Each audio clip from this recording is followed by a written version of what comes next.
Good evening, ladies and gentlemen. It is my proud privilege to introduce before you the legend. Actually, some words for him. As Dr. Sarvapalli Radhakrishnan has said, the end product of education should be a free, creative man who can battle against historical circumstances and adversities of the nature. So, the people like chartered accountant who has learned from him are free enough to express whatever we feel proper, we feel just against the adversities of anybody going across. So, here I introduce before you Girish Ahuja sir. He is a practicing chartered accountant, mainly, as we all know, in the field of direct taxes. He was nominated by Government of India as a member of task force for redrafting the Income Tax Act, and new income tax law and the report thereto was submitted to the Finance Minister. He was nominated by Government of India as independent director to the Central Board of Directors of State Bank of India for 2 terms. Nominated by the government with the approval of the Supreme Court to the Board of Directors of Unitech Limited. He was independent director on the board of Ruchi Soya Industries Limited and Amber Enterprises Limited. He was appointed as independent director again on the 3 other limited companies, nominated member of High Power Committee constituted by Government of India under the chairmanship of Justice A.P. Shah, Chairman Law Commission, to look into the issues of applicability of MAT provisions in the case of foreign companies and FIRs and any other issue relating to applicability of direct tax provisions which may be referred to it by the government. He is author of more than 25 books on direct taxation, both for students and professionals, including a concise commentary on direct taxes. He is consultant on tax matters to various industries and non-profit making organizations, delivered more than 3,600 lectures on various topics of direct taxes organized by ICAI, ICSI, Chambers of Commerce, Management Institutes and other various organizations. Patron of Tax Law Education Society, a non-profit making voluntary organization with the main objective to educate general public and professionals on taxation, law and allied matters for last 15 years. He is president of SRCC Alumni Association for over 25 years. So here I present before you the legend CA Girish Ahuja sir. Thank you very much.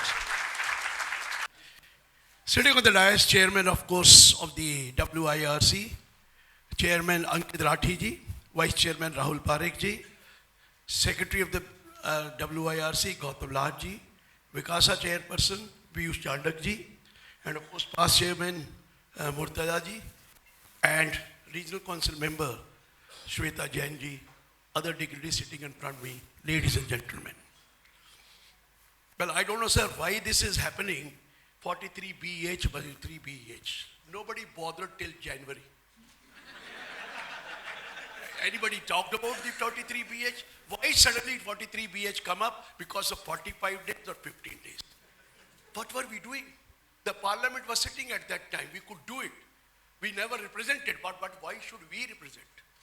Let the industry should represent. Why should we represent? हम पता नहीं क्यों अपने दिमाग में ले रहे. We are nothing to do with it. Yes, we are also covered for services rendered for 45 days. That I will tell you what is the problem. We are going to have that also. But why are we so much worried about it? And I told them, you should have represented when the parliament was sitting. I know it. This government cannot change now.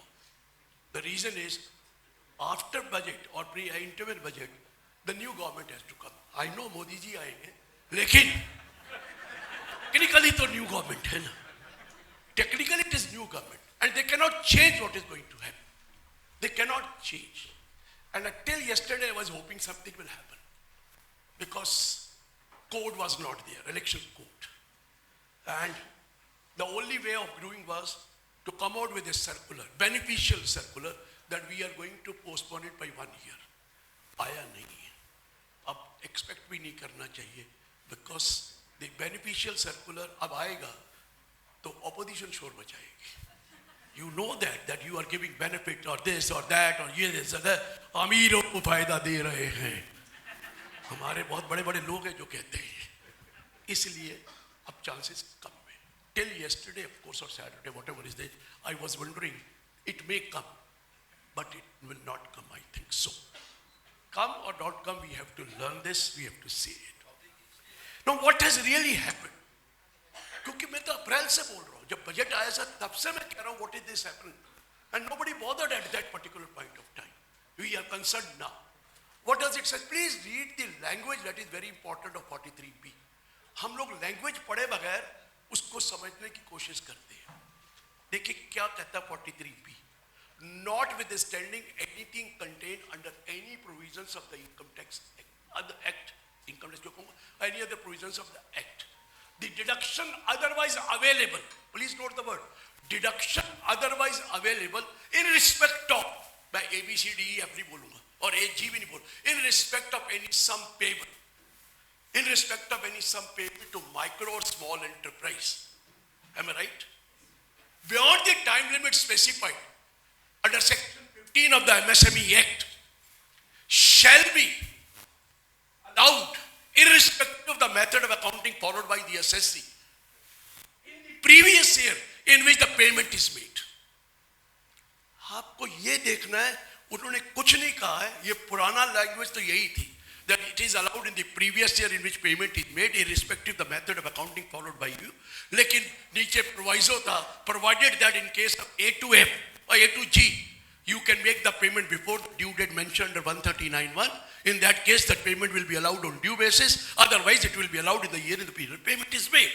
ये proviso जो था 139(1) का, ये A to लेकर G तक है.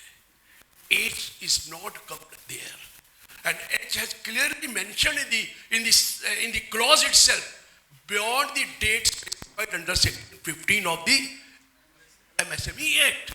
If you make the payment beyond the date, then it will be allowed in the previous year in which payment is made, irrespective of the method of accounting followed by the assessee. यही है ना sir, यही है 43BH. अब section 15 पे चलते हैं. And please, if you have any question, keep on asking that question. I'll answer there and then only you will be able to understand. Don't wait for the session to be over. फिर तो president और vice president आ जाएंगे. उनका काम है, हमें तो अब देखना. चलिए. So please ask the question there and then. Now, what is section 15? Where a seller supplies or supplies any goods or render any service to a buyer. Where seller supplies. Seller का नहीं बताना पड़ेगा. What is a seller? Who is a seller? Where a seller supplies any goods. Goods भी बताना पड़ेगा. Or renders any service to a buyer. The buyer shall make the payment on or before date agreed upon between him and the seller seller in writing. The agreement should be in writing that you have to make the payment on or before the date, on or before the date agreed upon. Date agreed upon between him and the seller. He has to make a payment on or before that date. Or if there is no agreement, before the appointed day. Before the appointed day. और पहले लिखा on or before the day, on or before. पहले में लिखा on or before, last में लिखा before the appointed day. On or before the date specified in the agreement entered into him by him or the seller in writing. उस date में देना है. नीचे लिखा provided that in no case the agreement between the seller and the buyer can exceed 45 days from the date of acceptance or date of deemed acceptance. किसी भी कारण 45 दिन से ऊपर नहीं हो सकता एग्रीमेंट. आप करेंगे भी तो उसकी वैल्यू 45 दिन ही मानी जाएगी. Date agreed on, and it should be in writing 45 दिन मैक्सिमम है. If you have entered into an agreement for 30 days, to make the payment on or before 30 days. On or before 30 days from the supply of goods or rendering of services. On or before. If you have entered into 60 days, useless, 45 days. But if you have not entered into an agreement before the appointed day, before the appointed day, यहाँ before लिखा है, वहाँ on और before लिखा था. On और before, on means 45 days well वाला भी हो जाएगा, उससे पहले भी कर सकते हैं, या बिफोर द अपॉइंटेड डेट. आप कहेंगे ये क्या लिखा है बिफोर? सेक्शन 2 क्लॉज बी में जाइए. Section 2 of the MSME act clause B appointed date को डिफाइन करता है. Appointed date means a day following immediately after the expiry of 15 days from the delivery of goods or rendering of the service by the buyer to the seller. Received by the buyer to the received by the buyer from the seller. सुन लीजिए क्या लिखा है. It is a day following immediately after the expiry of 15 days. Please, after the expiry of 15 days. और आपको बोला है before the appointed days, सो 15 दिन में कर दीजिए. आप बात समझ रहे हैं? वहां ऑन और बिफोर लिखा. A day immediately following after the expiry of 15 days from the supply of goods or rendering of services, वो के अंदर 15 दिन में कर दीजिए.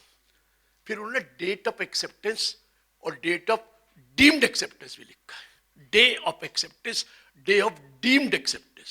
Day of acceptance means where actual delivery of goods or service have been rendered. जिस दिन actual delivery करेंगे या सर्विस रेंडर करेंगे वो डेट ऑफ एक्सेप्टेंस माना जाएगा. डिलीवरी इनवॉइस वाले ने लिखा डिलीवरी फिर लिखा है. However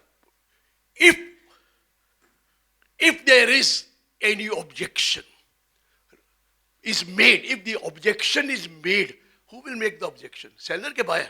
Objection is made by the buyer regarding the goods, regarding the acceptance of the goods, regarding the acceptance of goods. Acceptance किसी भी वजह से क्यों हो सकती है objection? क्वालिटी ठीक नहीं है या वो माल कुछ ऐसा है, सब कुछ कोई regarding acceptance of goods अगर एक objection raise किया गया within 15 days from the delivery of the goods or rendering these services in writing, आपको objection in writing देना है before this, then the period will start from the date of removal of the objection. बात समझ गए मैंने क्या कहा? अगर आपको ऑब्जेक्शन रेज करनी है तो 15 दिन के अंदर अंदर करनी है जो भी ऑब्जेक्शन है, और इन राइटिंग करनी है. 15 दिन तक करनी है, नहीं तो इन राइटिंग करनी है. अगर आपने इन राइटिंग ऑब्जेक्शन नहीं की तो डेट ऑफ डिलीवरी हो, वो नीचे डाऊंगा 3rd B में है, इन राइटिंग करनी है. तो 15 दिन कब से शुरू होंगे? From date of removal of the objection. यहाँ डेट ऑफ रिमूवल लिखा है 15 दिन, लेकिन जहाँ वहाँ लिखा है ना वो सेक्शन 15 में डे ऑफ एक्सेप्टेंस और डे ऑफ डीम्ड एक्सेप्टेंस में लिखा है कि where no objection is raised within a period of 15 days, where no objection is raised within a period of 15 days, then the day of delivery of the goods shall be treated as the day of deemed acceptance. समझ में आ गया? तो आपको दोनों जगह है 45 दिन की एग्रीमेंट हो या 15 दिन एग्रीमेंट नहीं है तो 15 दिन है, लेकिन आपको इमीडिएटली ऑब्जेक्शन रेज करनी है in writing, and the objection should be raised within 15 days. If no objection is raised within 15 days, it is day of deemed acceptance. Clear हुआ सर? ऑब्जेक्शन रेज कर देंगे तो जब तक ऑब्जेक्शन रिमूव नहीं होगी वहां से पीरियड 15 डेज का और 45 डेज का स्टार्ट होगा. अगर ऑब्जेक्शन नहीं रेज करी तो आपका पीरियड 45 डेज या 15 डेज मैक्सिमम है. ये क्लियर हुआ कि नहीं हुआ? इसमें कोई क्वेश्चन है तो करिए, नहीं तो मैं आगे बढ़ूंगा. यस, हाँ, एक आदमी साथ आ जाए तो वो थकेगा, मैं नहीं थकूंगा. वैसे in the goods, it's pretty much easy to acceptance, not acceptance. In the services, if there is, how do we define? Objection of the service, inefficient service नहीं किया, पूरी सर्विस मुझे वो, अरे जो भी ऑब्जेक्शन है रेस करिए ना। ऑब्जेक्शन है कि ये सर्विस आपने पूरी इसके मुझे प्रोवाइड नहीं करी है, या प्रोवाइड में ये डेफिशिएंसी है, ये वो है, वही चीज है। चलिए गुड्स में हो, सर्विस में भी डेफिशिएंसी, ये तो हो गया इनका। तो clear? Any other question you have till two? जी, नो टाइम लिमिट। उसको पैसे चाहिए, अपने आप करेगा। ये तो सोच रहे हैं हम तरीका क्या ढूंढे, समझ लिया ना? ये हम नहीं सुधरेंगे। आपने वो वीडियो वायरल देखा है ना मेरा? मत करो सर, मत सिखाओ उनको, कि अगर उसको इतने ही सिखाना है तो कह दो ना उसको, सप्लायर को, मत बताए मैं माइक्रो और स्मॉल हूं, बात ही खत्म हो गई। आप इतनी चीजें क्यों अपने आप को परेशान कर रहे हैं कि वो रिमूव ना करे? वो पागल है, रिमूव नहीं करेगा, उसको पैसे नहीं लेने। सर नहीं, जिस दिन ऑब्जेक्शन रिमूव कर दी उस दिन 15 दिन या 45 दिन शुरू हो जाएंगे। ये एमएसएमई के फायदे के लिए आया है, आपके फायदे के लिए। हम भी उसमें एमएसएमई में आ सकते हैं। और आप ये कहते हैं कि ये कुछ होगा, ये सब चीजें इरिटेटिंग लगती हैं first time, then you get used to it. ये for the facility of the MSME है कि they are not paid for months together. कभी कभी 6 महीने, कभी भी 8 महीने, कभी कभी 9 महीने तक पेमेंट नहीं देते उनको। इसलिए किया गया। मैं कोई नहीं, मैं उनको नहीं फेवर कर रहा। अगर सर किसने मांगा? एमएसएमई ने, हमने तो नहीं मांगा। और एमएसएमई ने मांगा तो मैं गया था एफएम के पास, उसने कहा I can't change. I said why? Let the MSME ministry write to us that you can give some concession. हम कैसे दे सकते हैं? हमें तो बोला गया कि अभी तक इंटरेस्ट पे होता नहीं था, तो अब कोई ऐसा लॉ बनाओ ताकि खुद ही खुद पेमेंट मिल जाए। बात को समझ में आया? The finance ministry was not interested. Who was interested? SME.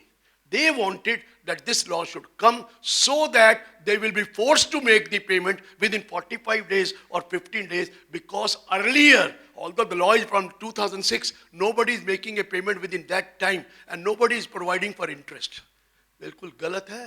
अभी बताता हूँ, इंटरेस्ट तो मैंडेटरी था प्रोवाइड करना, जिसके अकाउंट्स ऑडिट होते हैं। सेक्शन पढ़िए, वहां लिखा हुआ है 22। If your accounts are subject to audit under any law for the time in force, in that case, you have to provide for the interest in the annual accounts. Interest provide कर, कितनों ने provide किया बताना जरा? हैं? तो फिर अब क्यों तकलीफ हो रही है आपको? लेट दो ना बताए, फिर ना बताए तो हमें क्या तकलीफ है? ये अकाउंट्स में प्रोवाइड करके, उसकी एनुअल अकाउंट्स में, आप सीडी की बात नहीं कर रहा, सीडी में नहीं था ये कॉलम, एनुअल अकाउंट में प्रोवाइड करके नोट देना था। एनुअल नोट में वो जो अकाउंट की नोट होते हैं, लेकिन किसी ने किया ही नहीं। And that's why they had to go for this. कोई इंटरेस्ट नहीं दे रहा। कितना इंटरेस्ट था? सेक्शन 16 में लिखा है interest 3 times of the bank rate compounded at monthly rest, compounded at monthly rest 3 times of the bank rate. कौन दे रहा था? कोई दे ही नहीं रहा था। देना हो तो डिस्प्यूट होता है, डिस्प्यूट हो तो वो एक काउंसिल बनी हुई है, पहली स्टेशन काउंसिल, उसके पास जाना पड़ता है। वो जाता इसलिए नहीं था कि दबा हुआ है बेचारा, जाकर क्या करेगा। अदरवाइज मैंडेटरी था इंटरेस्ट प्रोवाइड करना। मैं एक चीज बताऊं, हमें तकलीफ क्या है? हमें तो सिर्फ 3CD में है तो लिखना है। डिसअलाउ हमने थोड़ी करना है। डिसअलाउ तो एसएससी ने करना है। आप रिटर्न थोड़ी भरते हैं, आप उसके बिहाफ पर भरते हैं। डिसअलाउ तो उसका होना है, साइन तो उसने करने हैं। He has to disallow, and once I mention 3CD तो हो ही गया डिसअलाउ। लेकिन जो 3CD में नहीं भी है उनको भी तो प्रोवाइड करना है, उनको भी तो प्रोवाइड करना है। इंटरेस्ट तो है 3 times of the monthly rest, and the payment has to be made. 17 section में लिखा है अलॉन्ग विद इंटरेस्ट। सेक्शन 17 लिखा है the payment has to be made along with interest. और सेक्शन 23 में लिखा है such interest will not be allowed as deduction under income tax act. ये सेक्शन 23 में लिखा है कि ये इंटरेस्ट, हम इनकम टैक्स एक्ट में कुछ नहीं लिखा है, कोई 37 में कुछ नहीं है। Income tax does not talk about the interest on SME. who talks about? Section 23 of the SME Act says that in case this such interest which has been provided shall not, or paid or provided, shall not be allowed as deduction under any provisions of the Income Tax Act. वो तो मिलना ही नहीं है interest, इसलिए किसी ने किया ही नहीं है, इसलिए तो उन्होंने कहा सर हमारे को बचाओ और हमारे को पेमेंट दिलवाओ, यही तो शुरू हुआ. अब कई क्वेश्चन आते हैं, will this be applicable for section 44 AD or 44 ADA who are opting for 44 AD or 44 ADA? जी नहीं, क्योंकि वहां लिखा notwithstanding anything contained under section 28 to 43 C. Notwithstanding anything contained under section 28, you have to pursue your income to be 50% or maybe 8% or 6%. Notwithstanding है, वहां लिखा है, लेकिन ये मत समझना कि आपको इंटरेस्ट पर नहीं हो, लेकिन इंटरेस्ट तो देना पड़ेगा. इंटरेस्ट तो फिर भी है, वो तो 43 बी नहीं लगता, इंटरेस्ट ऑफ सेक्शन 23 में लिखा है ना, लेकिन दे कौन रहा है? इंटरेस्ट की लाइबिलिटी फिर भी है, even if you are under 44 AD और अंडर 44 ADA और 44 AE, इंटरेस्ट की लाइबिलिटी है.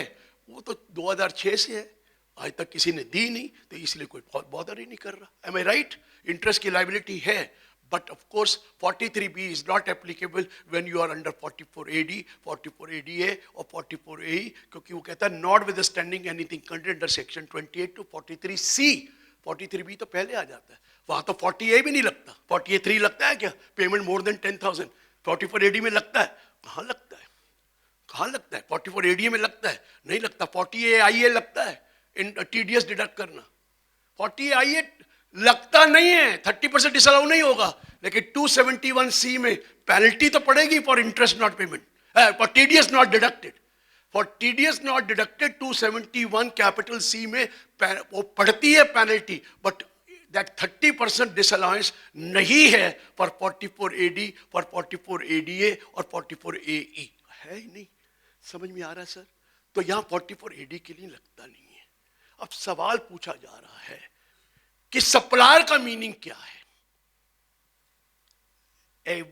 Where a supplier supply any goods or renders any service to the buyer is under an obligation. तो सप्लायर का डेफिनेशन तो चाहिए, सेक्शन 2 क्लॉज 9 में चाहिए. N, subject 2 clause N. Supplier means a micro or small enterprise. Medium नहीं है यहां पर.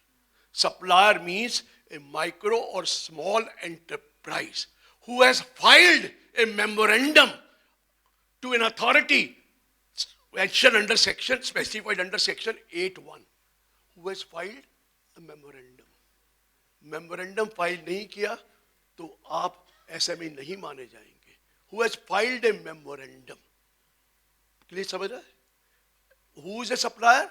Means a micro or small enterprise who has filed a memorandum. Memorandum file करना पड़ता है ना आप लोगों को रजिस्ट्रेशन के लिए. Memorandum to an authority specified under section 8(1) and includes.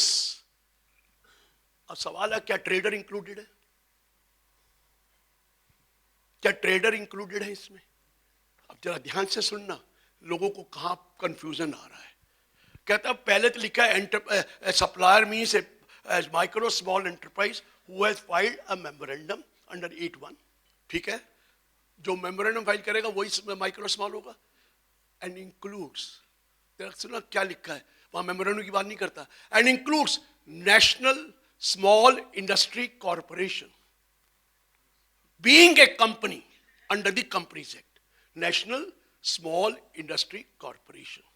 It's include small industrial development corporation of a state or a union territory by whatever name called, being a company registered under Companies Act. Third सुनना, it includes. किसी के पास SME Act है आपके पास? तो जरा निकाल लीजिए, नहीं तो गूगल में तो 2 मिनट में निकाल लेते हैं. कोई निकाल के रखिए तो मैं आपको पढ़ाऊंगा क्या जरूरी है. सी वाली क्लॉज निकाल लीजिए प्लीज. सीनियर नहीं निकाल सकते, जूनियर ही निकालेंगे. हम लोगों के पास इतनी पेशेंस ही नहीं है कि उसको गूगल में निकालने की कोशिश करें. निकालिए सर, सील पहले खोल के रखिए फिर मैं बताता हूं. आप सप्लायर की डेफिनेशन ले रहे हैं सेक्शन 2 क्लॉज 9 में. सेक्शन 2 निकालिए, 9 नहीं निकलेगा, 2 निकालकर N में देखिए. N clause, sorry N.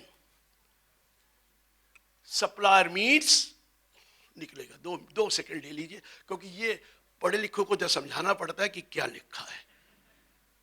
Supplier means N आएगा नीचे, NOP, पी तक ही तो है सेक्शन 2, एन वाला देखो। सप्लायर मीन्स है जी सर आपके पास, मिल गया ना?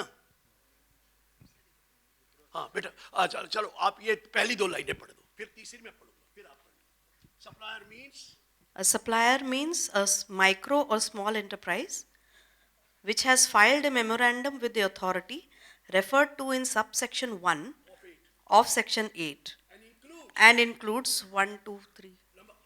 Acha. And includes number 1, the National Small Industries Corporation being a company. Yeah, registered under. And the Small Industries Development Corporation of a state or a union territory by whatever name called, being a company registered under the Companies Act.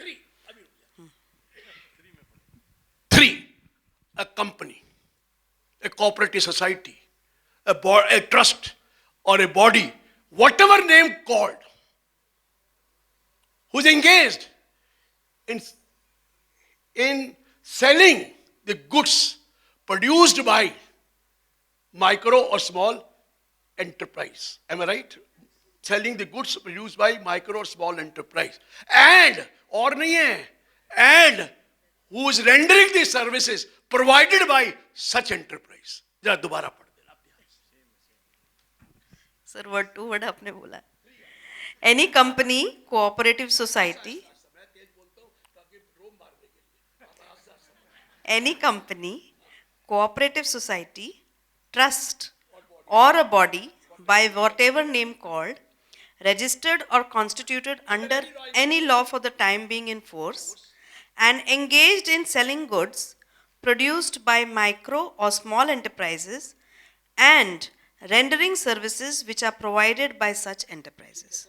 अब लोग कह रहे हैं ये marketing कर रहा है तो ये तो ट्रेडर है, तो फिर ट्रेडर सारे कवर हो गए, जिसमें कंपनी भी है, कोऑपरेटिव सोसाइटी भी है, बॉडी भी है, ट्रस्ट भी है, और क्या है, whatever name called, who is registered under any law for the time, registered और constituted for the time being in force, यही लिखा है ना सर। ये स्पेशल टाइप ऑफ कमेटी बनी हुई है, कई स्टेटों में मार्केटिंग करने के लिए, उनका माल बेचने के लिए ये सोसाइटी बना देते हैं। जैसे आपको एग्रीकल्चर की भी होता है, एग्रीकल्चर की मार्केटिंग सोसाइटीज बन जाती हैं। ये ओनली एक्सक्लूसिवली है जो कॉन्स्टिट्यूशन का कंपनी भी हो सकता है, उसका कॉन्स्टिट्यूशन कंपनी भी, कोऑपरेटिव सोसाइटी भी हो सकता है, ट्रस्ट भी हो सकता है, any other body by whatever name called, registered और constituted under any law for the time being in force, but purpose क्या है, for selling the goods produced by micro और स्मॉल एंटरप्राइज। ये उनके लिए स्पेशल कॉन्स्टिट्यूट किए गए, ये नॉर्मल ट्रेडर नहीं है, ये उनके लिए कॉन्स्टिट्यूट किए गए। तो इसको यहाँ मिक्स मत कर लेना। जैसे national small industry corporation separate है, जैसे small industry development corporation separate है, उस तरह ये भी कुछ हैं बॉडीज जिनको हमने क्रिएट किया हुआ है for selling the goods of the micro और स्मॉल एंटरप्राइज। क्लियर है सर? एंड है, फॉर नहीं, और नहीं है, मतलब वो साथ में सर्विस भी प्रोवाइड कर रहे हैं इस काम के लिए। ठीक है जी? सो ये प्लीज नोट कर लेना। ट्रेडर क्यों नहीं कवर्ड है ये पूछोगे मेरे से। आइए, माइक्रो स्मॉल मीडियम एंटरप्राइज की डेफिनेशन सबको पता है, मैं वहां नहीं वेस्ट कर रहा, लेकिन एंटरप्राइज की डेफिनेशन तो होनी चाहिए। तो एंटरप्राइज की डेफिनेशन देखिए सेक्शन 2E। अब जरा ध्यान से सुनना, section 2 clause E। Enterprise means an industrial undertaking और a business concern or any other establishment by whatever name called, am I right? ये लिखा है जी, engaged in producing or engaged in manufacturing or producing the goods by what, in any manner, goods in any manner, please note करना, in any manner pertaining to the industry specified in Schedule 1 of the Industrial Development Act and rendering, providing or rendering of services. अब जरा दोबारा पढ़ना, एक एक meaning है इसका, एक एक word soon. enterprise means Means one, an industrial undertaking industrial undertaking enterprise or a business concern or any other establishment by whatever name called engaged in the manufacture or production of goods of goods in any manner in any यही रुक जाओ कौन सी होंगी जो manufacture करती है और production करती है आगे चलिए इन any manner pertaining to pertaining to the industry any industry specified schedule 1 in the first schedule of the Industrial Development and Regulation Act or engaged in providing or rendering these services ठीक of हो गया any ना? service. So that means only industrial enterprise is concerned. One who is manufacturing or producing. Trader is not manufacturing or producing. Trader is not covered because unless it is an enterprise, how can you call a micro enterprise or a small enterprise or a medium enterprise? Enterprise में तो आए, फिर तो classification of enterprise section 7 में दे रखी है कि micro क्या होगा, small क्या होगा, medium क्या होगा. लेकिन पहले enterprise होनी चाहिए. And what is an enterprise? Engaged. It is engaged. कौन सी enterprise? Industrial undertaking or any business concern or any other establishment by whatever name called. यही enterprise है ना? Engaged in what? Manufacture or production of goods in any manner. ये सूरत वालों को तंग किया है. सूरत वाले बड़े तंग कर रहे जी कपड़ा ले आया ये किया हमारा प्लांटर मशीन क्या है मैं कहा कैंची भी तो प्लांटर मशीनरी है.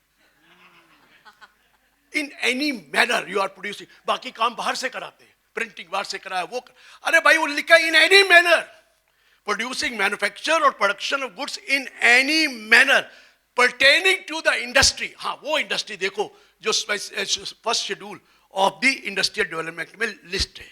अगर वो मैन्युफैक्चर और प्रोड्यूस कर रहे हैं तो आप एंटरप्राइज हैं और आप स्मॉल भी हो सकते हैं और माइक्रो भी हो सकते हैं. मीडियम तो यहाँ कवर्ड है ही नहीं. क्लियर है सर? ये क्लियर हो गया. फिर मुझे बोलते हैं सर ट्रेडर को तो रजिस्ट्रेशन मिली हुई है. हाँ मिली हुई है.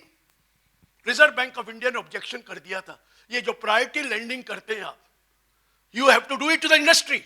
Why are you doing to the traders? Reserve Bank ने कहा priority lending है. What is priority lending? At a concessional rate of interest. और priority lending में trader को कैसे include कर रहे हैं? तो trader रहे कि ये क्या हो गया हम तो मर जाएंगे हम भी तो goods बेचते हैं ये है वह.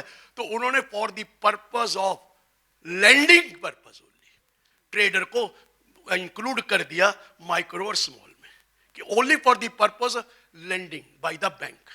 Not for money lending. Money lending by the bank. Otherwise trader covered नहीं है. ये भी 20 में किया है trader को include. लेकिन trader only registered under micro or small, but in that case they are there only for purpose of taking loan. Money loan. Otherwise traders are not covered under micro or small enterprise for the purpose of section 43B. Clear हुआ sir? क्योंकि 43B enterprise की बात करता है. जब enterprise की बात कर रहे हैं तो वहां आ ही नहीं रहा trader. Trader has come only for a specific purpose that we are giving priority lending to him at a concessional rate and that has been approved and that's why trader को कवर दे दिया है. तो आपको कैसे पता लगेगा कि वो ट्रेडर है कि नहीं है? First let him provide registration certificate. पहले तो उससे मांगिए ना सर्टिफिकेट. सर्टिफिकेट प्रोवाइड करेगा तब आप पोर्टल में जा सकते हैं और पोर्टल में चेक कर लीजिए. क्योंकि कई लोग तो ऐसे भी होंगे जो रजिस्टर्ड नहीं है बोगस नंबर देके कह देंगे हम तो माइक्रो स्मॉल हैं.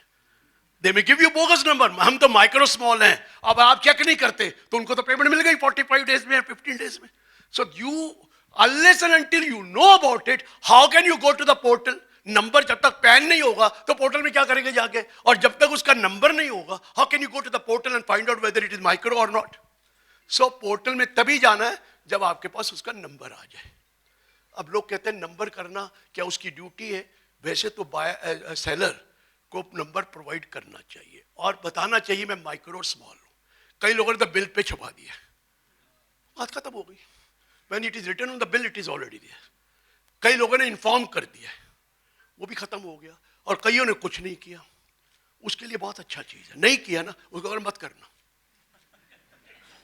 फिर चिट्ठी लिखना उसको that we are buying goods from you or taking service from you, please let us know whether you are covered under micro or small enterprise or not. If you are covered under, please provide us the registration certificate as soon as possible. वो ना कहना मत करें, फिर दोबारा एक चिट्ठी लिखना. We had written a letter on such and such date asking you to provide us the registration certificate, but you have not provided. We are giving you one more opportunity. Kindly reply us within 7 days of the receipt of this letter, failing which we will presume you are not under micro or small enterprise. बात समझ में आया? लेकिन उसको बोलो जवाब मत दे. अगर उसने दे दिया तो मैं क्या करूंगा? उसको बोले जवाब मत दे. अगर वो दे देगा तो फिर आप फंस गए. अगर उसने ऑलरेडी बिल पे छपा दिया तो आप फंस गए. आप फंस गए. प्लीज नोट, मैं कह रहा हूं, और कोई तरीका नहीं है. अगर तरीका ये नहीं, वो तरीका जो विज्ञान भवन मेरे से पूछ लिया उसने, सर चेक इशू कर देता हूं, उसे कहूंगा जमा मत कराए. मैंने कहा तू तो वो तो फ्रेम करके अपने पास रखेगा कि भैया जमा नहीं करना है 90 दिन तक. मैंने कहा आपको, उसको मैंने बोला नहीं, मैंने कहा income tax department knows much more than what you know. Tell your client सुधर जाओ, नहीं तो मोदी जी सुधार देंगे. कहा मैंने ये बात, सारी जगह फैला है. मोर देन 1 बिलियन उसका वायरल हुआ है. वो पीएमओ में भी चला गया, सब जगह चला. सीबीडीटी चेयरमैन का फोन आया, चीफ सेक्रेटरी का फोन आया, सबका फोन आ चुका है मुझे. बहुत अच्छा किया. पीएमओ से जब आया तो भाई साहब जेटली जी का पीए तो वहां है. मैंने कहा अच्छा क्या कहता, हमें बोला गया वायरल करो जितना वायरल कर सकते हो ताकि लगे कि मोदी से डरो. मैं क्या फिर तो पद्मश्री दिलवा दो. आज समझो ना, what I am trying to explain to you कि ये वायरल हुआ. मैं एयरपोर्ट में जाता हूं ना, कभी लॉन्च में बैठा, कभी इधर बैठा, तो कहते सर आप वही हैं जिनका वीडियो था. मैं क्या आप चार्टर्ड अकाउंटेंट हैं? कहते नहीं हम चार्टर्ड अकाउंटेंट नहीं है. मैं क्या फिर तो मैं ज्यादा पॉपुलर हो गया. ये वीडियो वायरल हो गया है सर, सुधर जाओ नहीं तो मोदी जी सुधार देंगे. और ये मत सोचना दोबारा नहीं आएंगे. तो सर वक्त बदल चुका है, मोदी जी की वजह से नहीं हुआ. आर्टिफिशियल इंटेलिजेंस बहुत है. This is artificial. रिमेंबर जब एनुअल इंफॉर्मेशन स्टेटमेंट आया था, हमने क्लाइंट को कहा तुमने शेयर में डील किया है, क्या बातें करते हैं, मेरा तो डीपी भी मैट अकाउंट भी नहीं है. अब मैंने कहा ये क्या है, पता नहीं सर बेटे ने खोल दिया होगा. अबे साइन तो तूने किए हैं. सब झूठ बोलते हैं क्लाइंट, एक सच नहीं बोलता. कितने अकाउंट आपको दिए थे, कितने गायब कर दिए थे. सेविंग बैंक देख कहते हैं ना, कई अकाउंट बताए, कई नहीं बताए, कई ट्रांजैक्शन बताई, कई नहीं बताई. ये हमारे क्लाइंट यही है, हमारा फायदा उठाते हैं.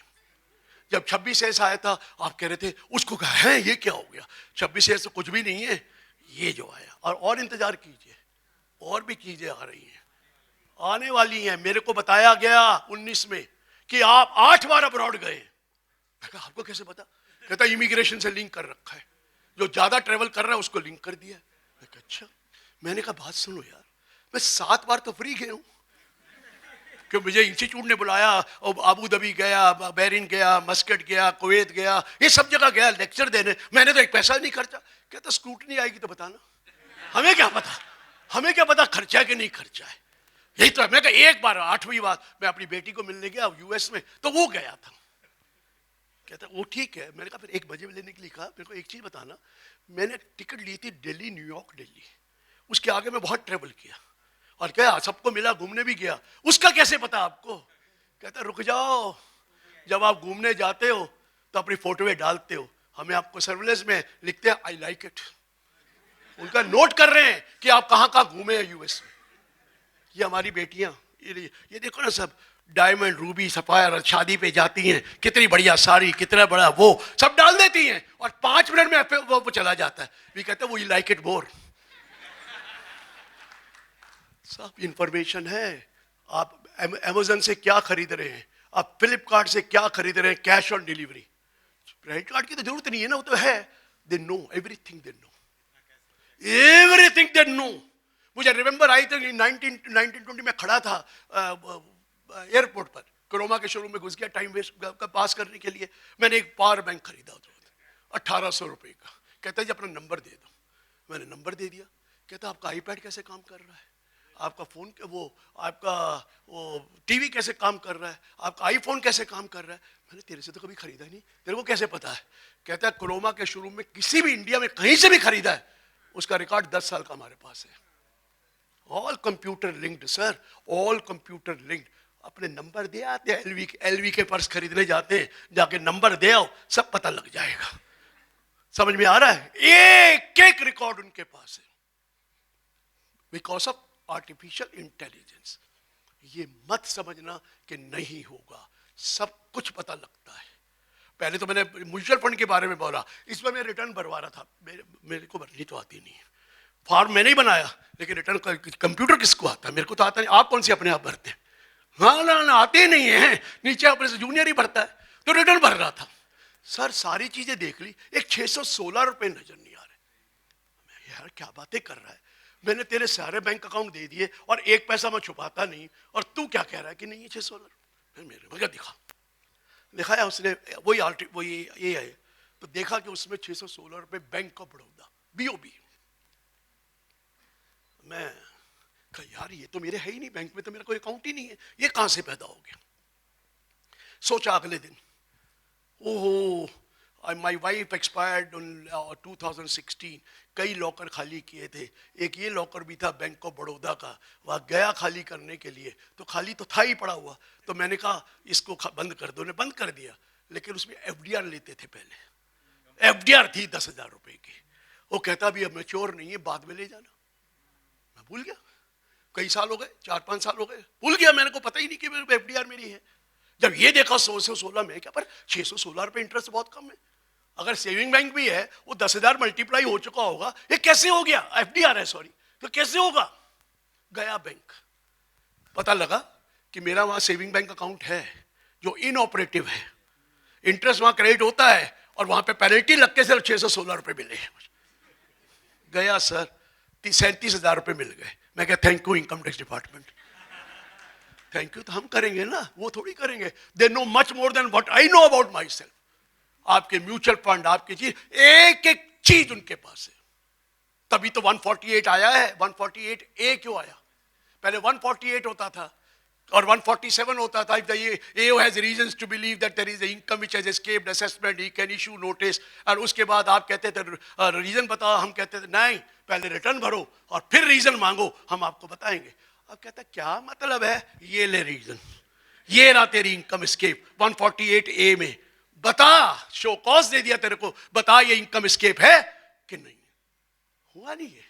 इसका मतलब क्या है? Artificial intelligence. 130 कंट्री से एक्सचेंज ऑफ इंफॉर्मेशन होता है। दुबई में आप क्या कर रहे हैं?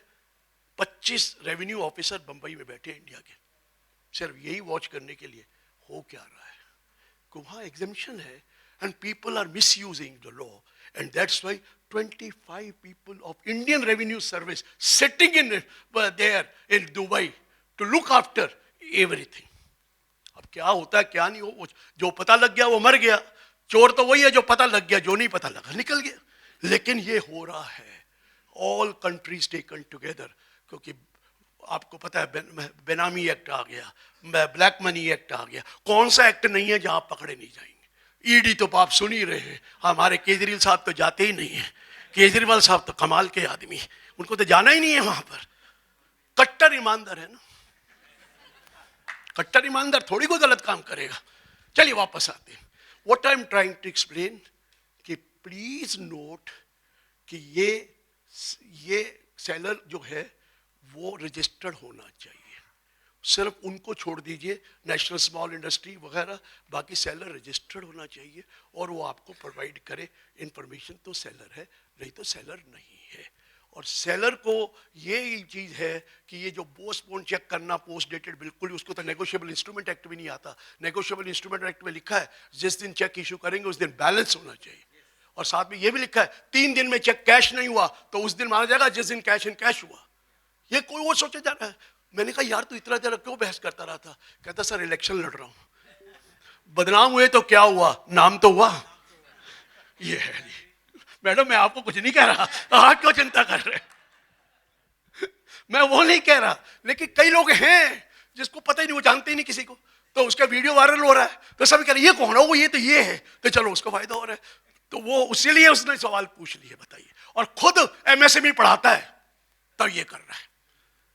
अब मैं बता रहा हूँ ना, अब सवाल है तो पूछिए ना कोई, मैं और भी चीजें बताता हूँ, but you have any question please keep on asking, पूछिए। वो कह रहे सब कुछ तो बता दिया, बताओ ना कोई क्वेश्चन है दिमाग में, कुछ भी हो पूछिए। देख, अगर परचेज ऑर्डर इशू किया है और वहां पर टर्म्स ऑफ पेमेंट लिख दी तो वो इन राइटिंग ही माना जाएगा। अगर परचेज ऑर्डर आपने इशू कर दिया, वहां टर्म्स ऑफ पेमेंट हैं और उसने सप्लाई कर दिया, तो एग्रीमेंट इन राइटिंग हो गया ना हो गया। ये थोड़ी है कि लिख के पूरा वो लिखना चाहिए स्टैम्प पेपर पर, उसने टर्म्स दिए पेमेंट की, उसने एक्सेप्ट कर ली तो हो गया। 45 डेज से ऊपर नहीं होगा, 45 डेज तक होगा। हाँ जी, हाँ, date of transaction, date of transaction, जिस दिन ट्रांजैक्शन हुई, क्या उस दिन माइक्रो स्मॉल में था? नहीं, तो बेकार है। अगर बाद में रजिस्टर कराया तो मुझे क्या देना? 31 मार्च सम पेबल नहीं देखना, ट्रांजैक्शंस जो पेबल है, और वो ट्रांजैक्शन सपोज जनवरी में रजिस्टर करा रहा है, अप्रैल टू दिसंबर नहीं था, तो अप्रैल टू दिसंबर की पेमेंट मेरे को क्यों देनी है? वो तो मीडियम बनने के लिए टाइम लगता है। वैसे तो अगर लॉ पढ़ो तो 2 साल तक वो वही रहता है, वो इसलिए वो बोलना नहीं चाहता, लेकिन इसमें तो ये है। हाँ जी, आप बोलिए सर।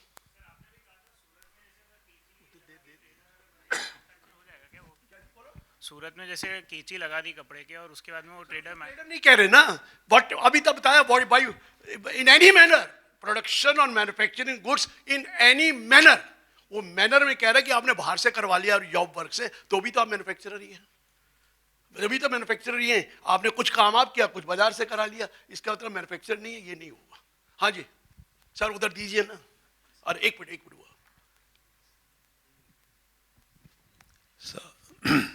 सर, मेरे 2 क्वेश्चन हैं। दो और ये 3। First question is, when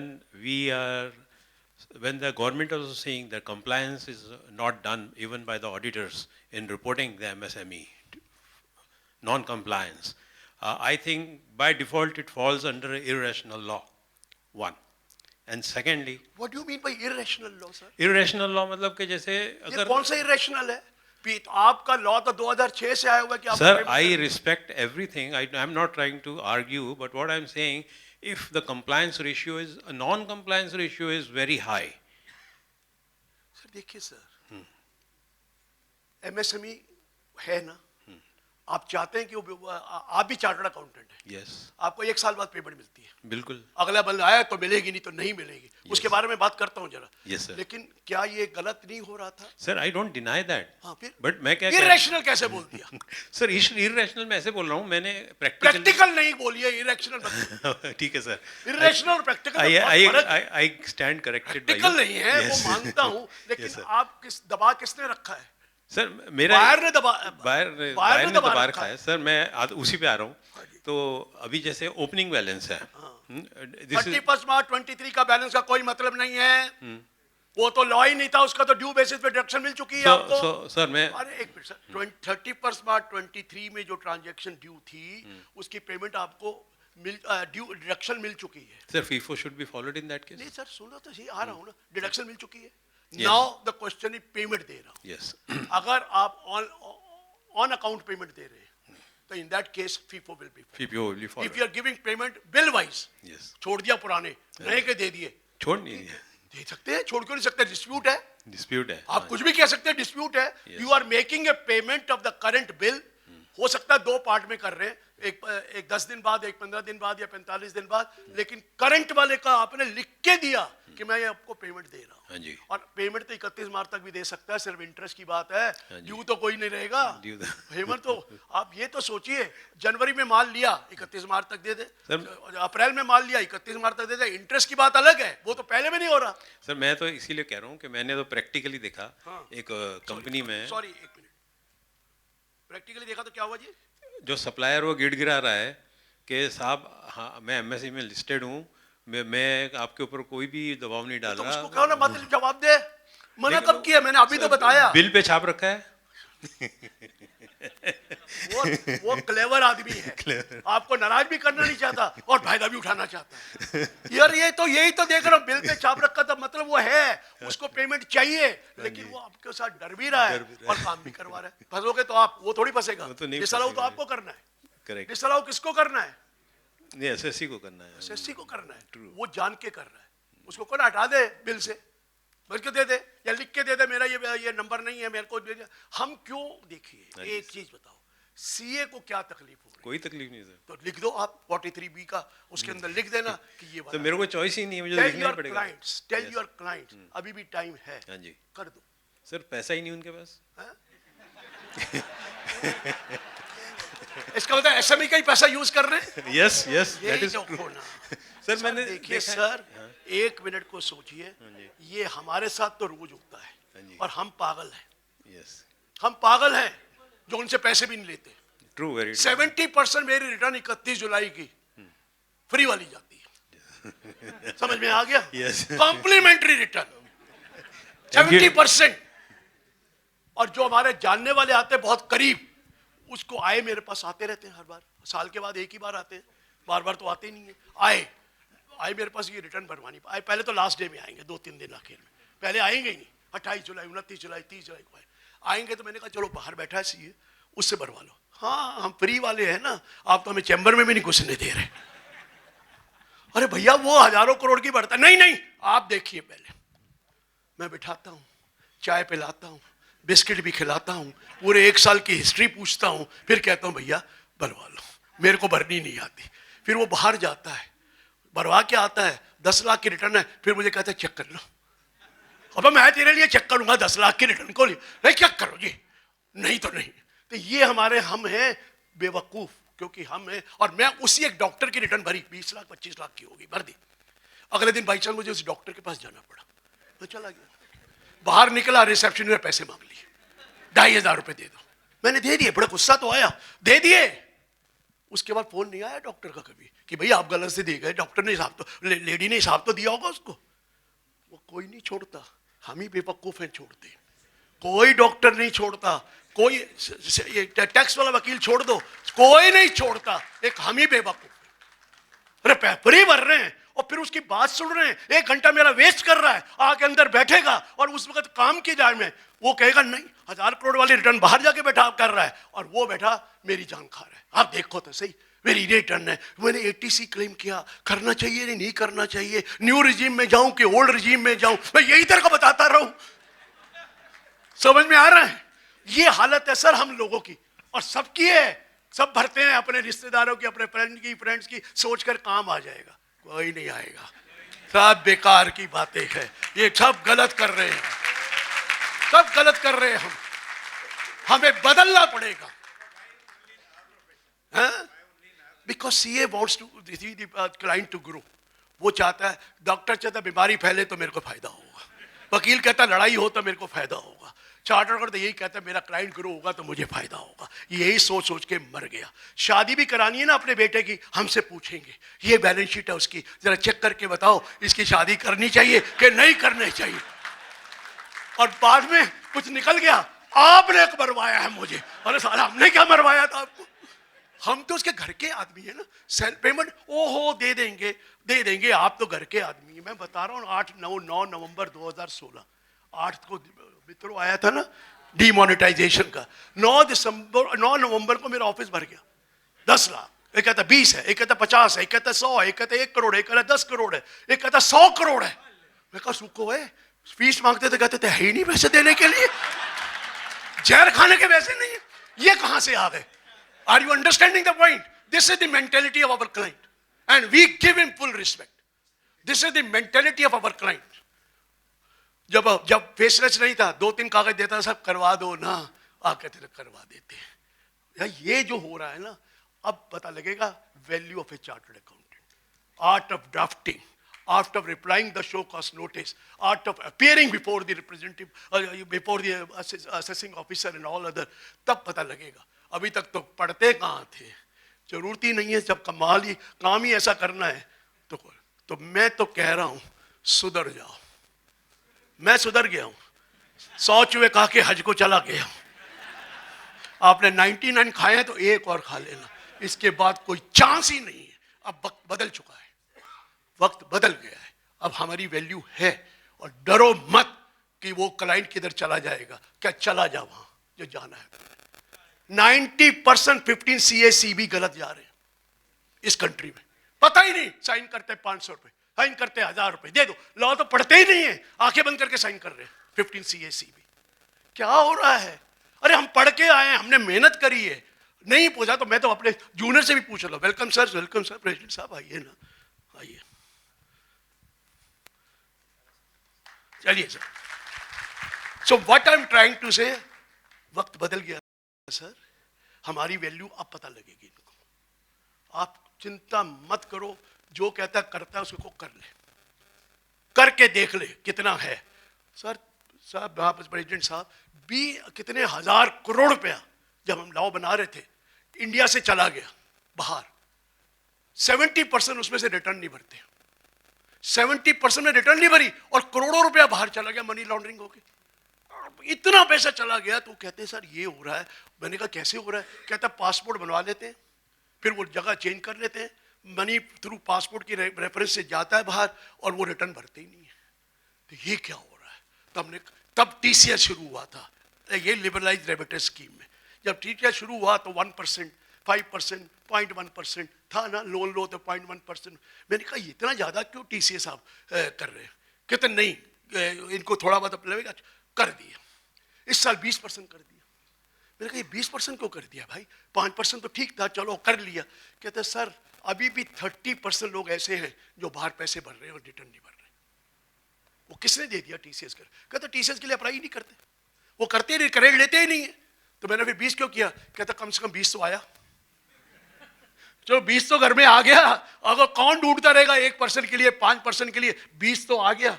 ये एटीट्यूड हो गया है। अरे भाई साहब बहुत बुरा हाल है। ये जो ओल्ड रिजीम है, new regime, old regime new regime का सुना ना, तो मैं गया, मतलब लगा था न्यू रिजीम आ रही है, ओल्ड रिजीम हटा रहे। मैं कहा फंस गया यार, मेरे को तो बहुत नुकसान होगा, क्योंकि मुझे तो 80 QQB भी मिलता है, 3 लाख रुपया उसके ऊपर खर्चा होता है, काफी टैक्स मिलता है। मैं गया, मैं कहा ये ओल्ड रिजीम न्यू रिजीम क्यों कर रहे हो भाई? सिक्योरिटी नहीं है, सोशल सिक्योरिटी नहीं है, ये नहीं है, वो नहीं है, वो कैसे होगा? ये डिडक्शन को मिलती है।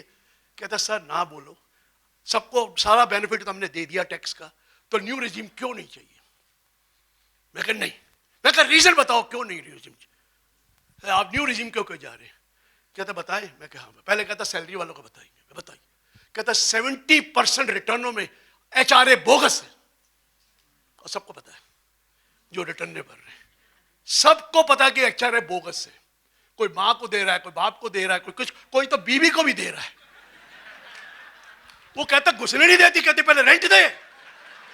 अरे 2 जजमेंट हमारे फेवर में है, 2 ट्राइब्यूनल जजमेंट है कि you can give rent to your wife. वो कहता ये क्या है सिस्टम?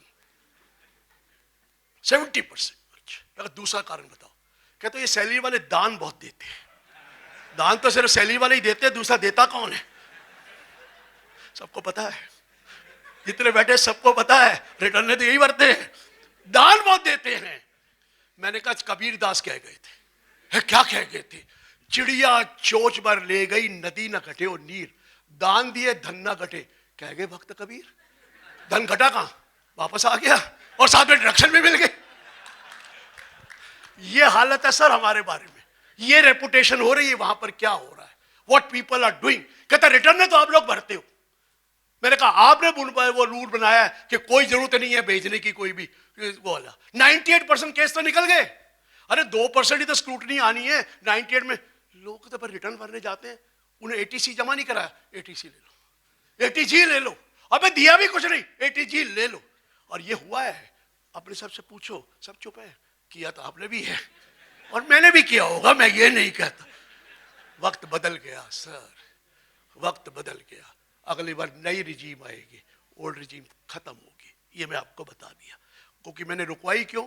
मैं कहा इलेक्शन है 24 में, रुक जाओ थोड़े दिन। समझ में आ गया? अब इलेक्शन खत्म हो गए, समझो आ गए तो ये रिजीम आनी है। और नई रिजीम सिंपल है। नई रिजीम में कोई कहते जी हमारा पैसे जमा नहीं होंगे। कहते क्या बातें कर रहे हो, PPF तो आप जमा कराओगे ही कराओगे, इंटरेस्ट एग्जेम्प्ट है। कहते क्या बातें कर रहे हो, PPF तो आप जरूर जमा कराओगे, इंटरेस्ट एग्जेम्प्ट है। हाँ बोगस नहीं कराओगे जो बोगस करते थे। ये आ गया लॉ। इसलिए मैं आपको बोल रहा हूं कि वक्त बदल चुका है। इस जो भी चीजें आ रही हैं वो ये मत समझिए कि आपके ऊपर वो इरेशनल है, ऐसा नहीं है। हमारा दिल नहीं मानता, दिल है कि मानता नहीं।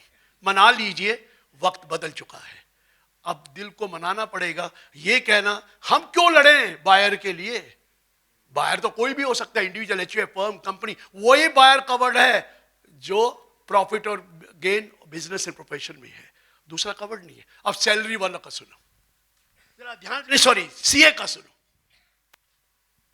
आप वो प्रोवाइड करते हैं, वो आपके क्लाइंट प्रोवाइड करता है आपकी ऑडिट फी, करता है कि नहीं करता?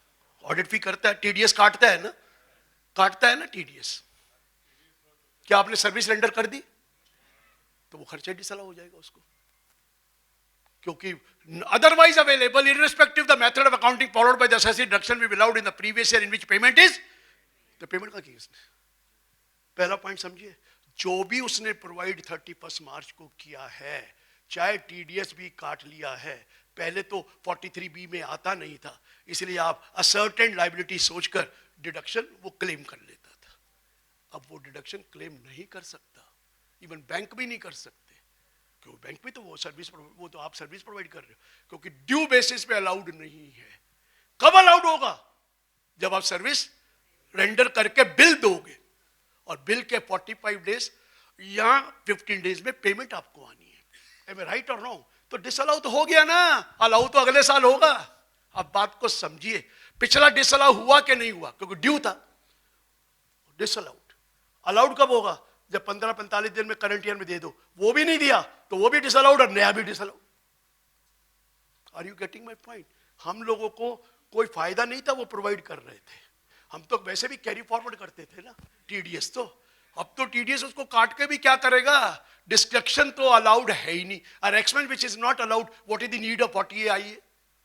What is the need of 40A? वो डिडक्शन तो मिलना ही नहीं हमें, उसको नहीं मिलना, क्योंकि 43B कहता है otherwise available shall be allowed as deduction in the previous year in which payment is made. फंस गए ना? सर्विस प्रोवाइड कर रहे हो, वो तो सर्विस और गुड्स दोनों के लिए कह रहा है, तो आपको डिडक्शन उसको नहीं मिलेगी क्लाइंट को। Client will not gate A deduction of any salary, any audit fee which he has provided for the audit जो होना है, और आपको जब फीस आप जब सर्विस रेंडर करेंगे उसके बाद पेमेंट होगी। क्लियर है सर? ये क्वेश्चन पूछिए ना, मैं ही बोल रहा हूं क्वेश्चन बना कर। हाँ बोलिए।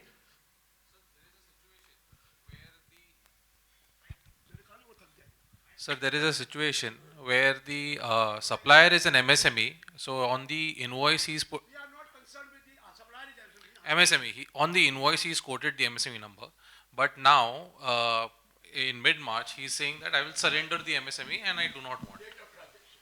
So even if he surrenders and if it's unpaid, then it will be calculated. बात ये है, ऑडिटर आप है, कर लो, रिस्क लेना ले लो। वो तो क्लाइंट कहेगा नहीं नहीं नहीं नहीं वो सरेंडर कर गया, ये कर गया, वो कर गया। वो या तो वो बिल वो जो कॉपी है वो चेंज कर दे, प्लेन प्लेटर कुछ भी दे दो, बिल पे लिखा है it is your duty to verify whether is covered under that, and date of transaction में था वो। मैं नहीं मानूंगा, आप फंसेंगे। क्लाइंट तो हमेशा ही आपको ये कहेगा छोड़ दो ना, मत डालो मत डालो, फंसेंगे तो आप ही। क्लियर है ना? क्योंकि डेट बिल में है तो क्लियर है, he has intimated you, he has intimated you, and once he has intimated you the question does not arise.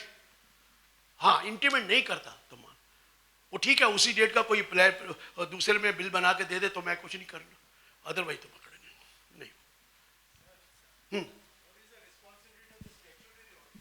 The statutory order has nothing to do with it. It is 43B में अपने आप आएगा।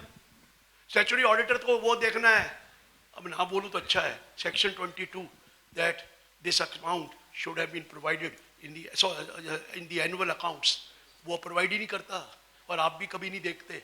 उनमें लिखा accounts में provide करके note दीजिए। क्यों चाहिए कि परचेज के बिल को देखेंगे? 31 मार्च को जो भी आउटस्टैंडिंग है वो देखेंगे। हाँ, तब देखना को परचेज किया कि किस चीज के। 31 मार्च के बिल देखने हैं, अब वो 31 मार्च की आउटस्टैंडिंग लिस्ट लेंगे, वो वेरीफाई करेंगे। उससे पहले दे दिया है तो हमने क्या करना है? If he has paid before that, we are not bothered. और 31 मार्च में भी देखेंगे कि आप 15 दिन हो गए कि नहीं हुए, 45 दिन हुए कि नहीं हुए, उसमें अगर पेमेंट हो जाती है तो नहीं करना, वो तो अलाउ है, वो तो अलाउड है ना। 15 और 45 डेज के अंदर अगर पेमेंट हो गई है from the date of supply, तो you don't have to bother, you don't have to mention that. because it doesn't come under 43BH. चलिए और कोई? सर क्लाइंट का वेंडर है, हाँ मतलब सप्लायर है, तो वो एक्चुअली में ट्रेडर है, बट उसका जो MSME सर्टिफिकेट है उसमें मैन्युफैक्चरिंग लिखा है. Verify sir, how do I verify कि वो ये माल जो है ट्रेडिंग वाला है, नॉन ट्रेडिंग वाला नहीं है? How can you verify? You are not an investigating agency. वो लिख के दे कि मैं इसका माल नहीं, तो वो देगा नहीं लिख के कभी. ओके, सो वो लिख के देगा ही नहीं. As an auditor we need to consider him as a manufacturer. Why should you not? अगर उसके Certificate MSME में लिखा है, अगर वो प्रोवाइड कर देता है registration certificate, Yeah. And if he does not provide, आप उसको लिख दीजिए जवाब मत दे, तो ठीक है, देगा तो फिर पकड़े जाएगी. और इफ वो लेटर आपको पे लिख उसके के नंबर से जाकर वेरीफाई करना है Verify पोर्टल करना, में, और yeah. पोर्टल में अगर इंडस्ट्री लिखा तो आपको you have to provide for it. Yes sir, yes sir, sir sir sir, welcome sir, welcome welcome sir, welcome welcome.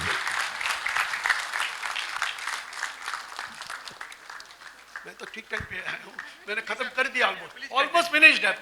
जो क्वेरी है कर लीजिए. Any other query? हाँ प्लीज.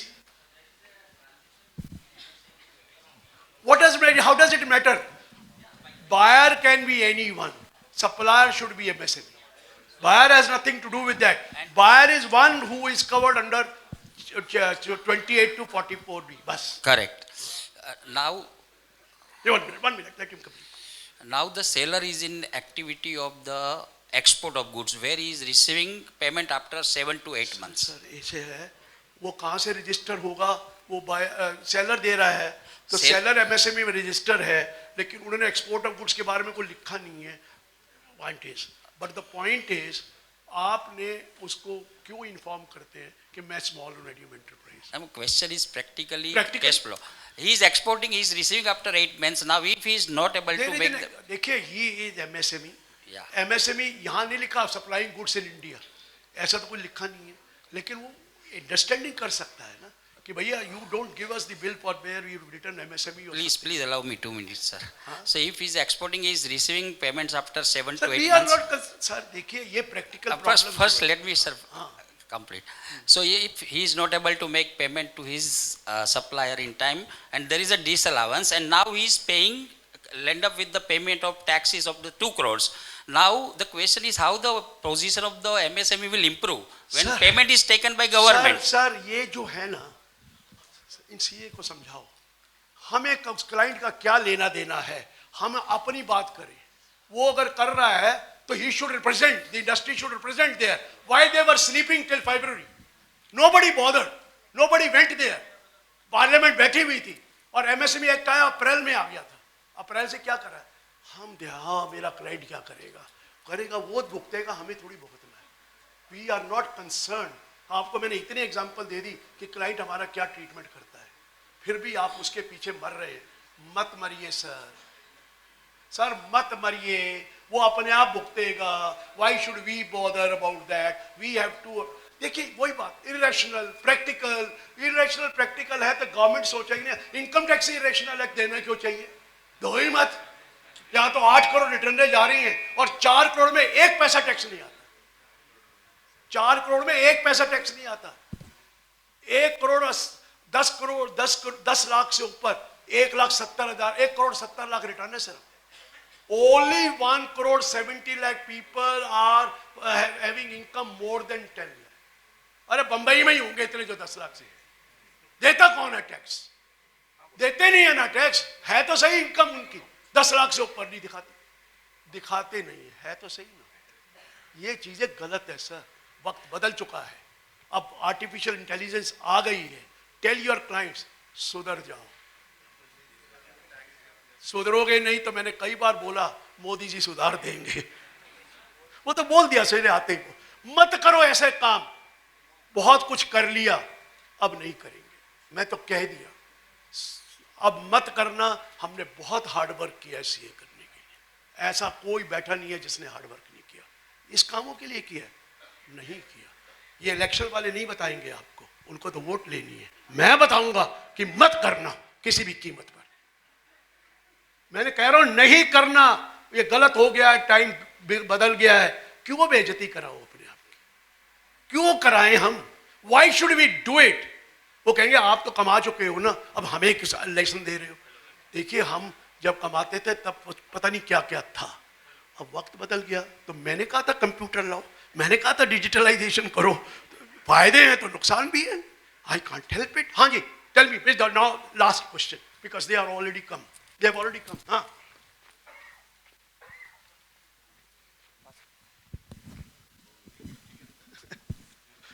हाँ जी सर, ये कंस्ट्रक्शन इंडस्ट्री में सर एक वर्क सर कॉन्ट्रैक्ट जहाँ मटेरियल और लेबर दोनों है, इट इज नॉट कवर्ड। नहीं सर, लेबर कॉन्ट्रैक्टर है, उसमें रिटेंशन का एक प्रैक्टिकल। हाँ, वो रिटेंशन का बारे में आ जाएगा। Retention is a deem type of a payment because this is a part of the argument.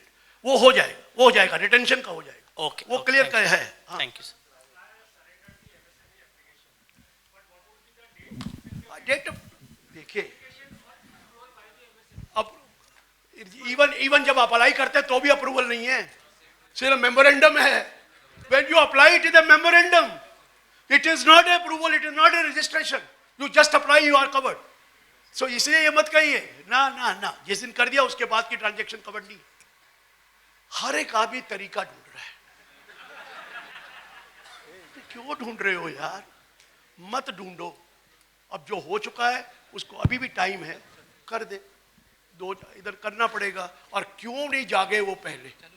और वो तो जा चुके हैं, एफएम को मिल चुके हैं, और सूरत वाले भी गए थे और भी कई गए हैं।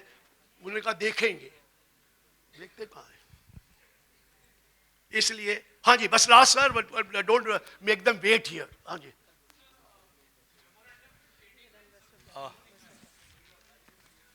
हमें मैन्युफैक्चरर है ना, how do you know that it is item of trading? नहीं, that's what you should not take the liberty of saying that you are giving or trading। तो वो लिख के दे कि नहीं ये मटेरियल मेरा वो नहीं है, ये सिर्फ ट्रेडिंग का है और ये मेरे मैन्युफैक्चरिंग का नहीं है, तो कुछ बेसिस बनता है। Why should we say that it is trading? Let him reply ना। The supplier is the king। Supplier को कहो कि करे तो बताएगा, नहीं लिख के देगा। वो लिख के नहीं देगा, उसको पेमेंट मिलनी है। He will not do it। वो डबल गेम खेल रहा है, वो नहीं होगा सर। हाँ जी, ठीक है जी, चलिए sir, thank you very much for the patient hearing. Thank you.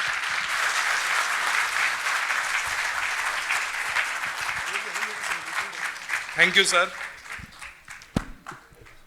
Sir, it's always delight to hear from you, and the way you have explained this, so confusing provision in such a lucid and such a simple language, I'm sure everyone has understood it.